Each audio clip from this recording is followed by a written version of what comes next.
ونصلي على رسوله الكريم أما بعد فأعوذ بالله من الشيطان الرجيم بسم الله الرحمن الرحيم وقضى ربك ألا تعبدوا إلا إياه وبالوالدين إحسانا إما يبلغن عندك الكبر أحدهما أو كلاهما فلا تقل لهما أف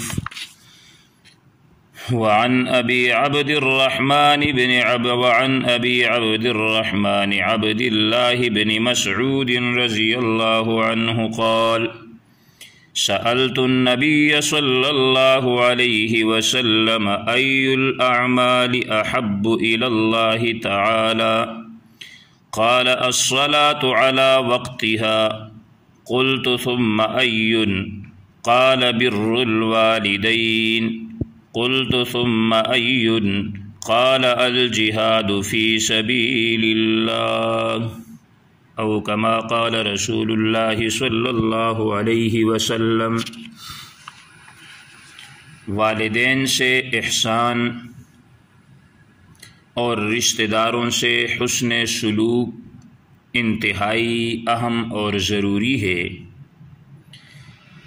اللہ رب العزت نے قرآن مجید کے اندر پہلے لوگوں کو اس بات کا حکم دیا کہ اللہ کی وحدانیت کا اقرار کیا جائے، اور ساتھ میں اللہ نے والدین کے ساتھ حسن سلوک کا حکم دیا ہے۔ وَقَضَى رَبُّكَ أَلَّا تَعْبُدُوا، اور فیصلہ کیا ہے تیرے رب نے کہ تم عبادت کرو صرف اللہ کی، وَبِالْوَالِدَيْنِ إِحْسَانًا، اور والدین کے ساتھ حسن سلوک کرو۔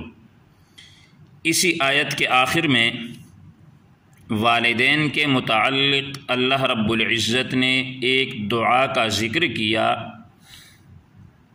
کہ ہر بندے کو چاہیے کہ وہ ہر نماز کے بعد اللہ رب العزت سے اپنے والدین کے لیے یہ دعا مانگا کرے، وَقُلْ رَبِّ ارْحَمْهُمَا كَمَا رَبَّيَانِي صَغِيرًا، اور تو کہہ دے کہ اے میرے رب ان دونوں پر ایسا رحم کر، ایسی مہربانی کر جیسا کہ بچپن کے حالت میں انہوں نے مجھ پر رحم کیا ہے۔ تو ماں باپ کا شریعت مطہرہ کے اندر بہت بڑا مقام ہے۔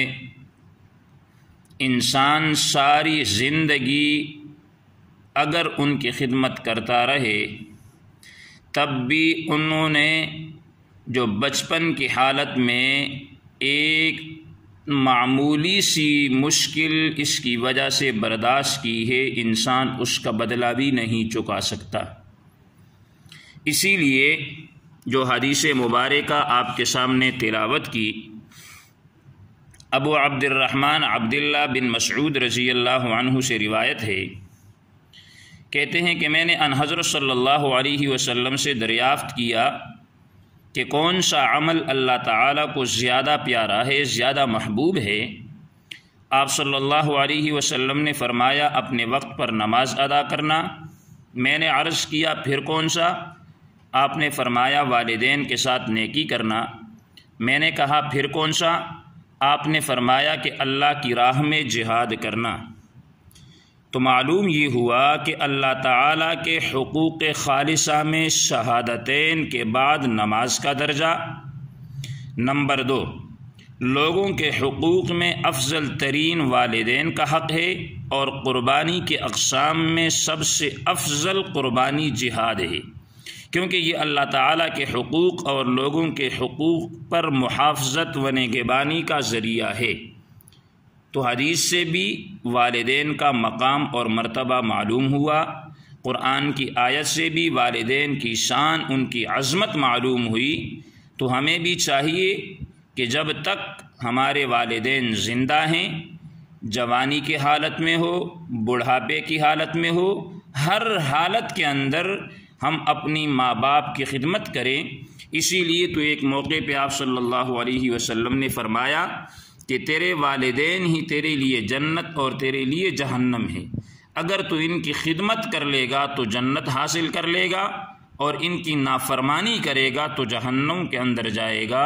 اللہ تعالی ہمیں اپنے والدین کی قدر کرنے کی توفیق عطا فرمائے۔ وآخر دعوانا ان الحمد للہ رب العالمین۔